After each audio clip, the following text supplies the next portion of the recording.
It's Nightclub versus Cul-De-Sac.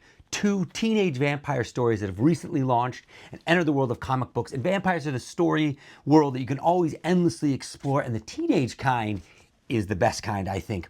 So first of all, Cul-De-Sac has just come to its end. It's a 6-issue run by Mike Carey and Jonathan Weishak. And the art in this world is unlike anything I've ever read in a comic.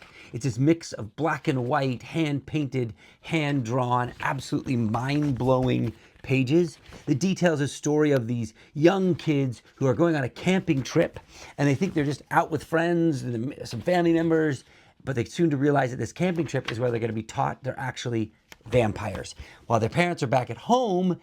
And it turns out vampire hunters show up, slaughter them. So when they get back home, their parents have all been slaughtered. They now realize they're vampires, so they're coming of age with vampire hunters out to get them. Only the twist is the Necrotal, which are actually vampires that were made to kill other vampires.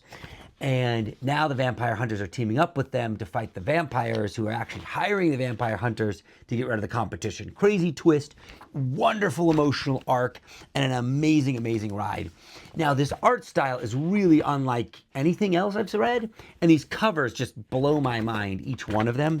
Now, Nightclub here, this is Mark Millar, who is one of my favorites, and Juan Ramirez, a gorgeous, gorgeous storyteller here, which also tells of teenagers who become vampires. They get bitten, but instead of going this sort of dark, moody pathway, they become YouTube stars and start saving the world, and they use their vampire powers almost to make themselves superheroes.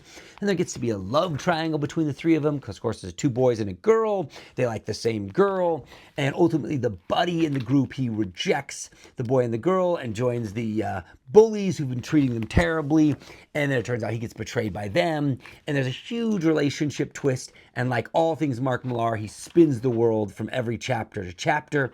It's very heartfelt, a little older teen, and these kids are dealing with much more complexity in regards to the internet, social media, and more suburban life, whereas this one is a brutal and rugged struggle.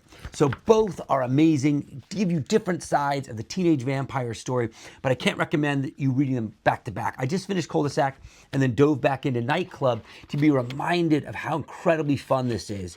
Now, Juan's art is obviously a very different side than what Jonathan Weishak gives you, but boy, is it fun. Comic books are the best. Teenage vampire stories are amazing, and these are 2 you gotta check out.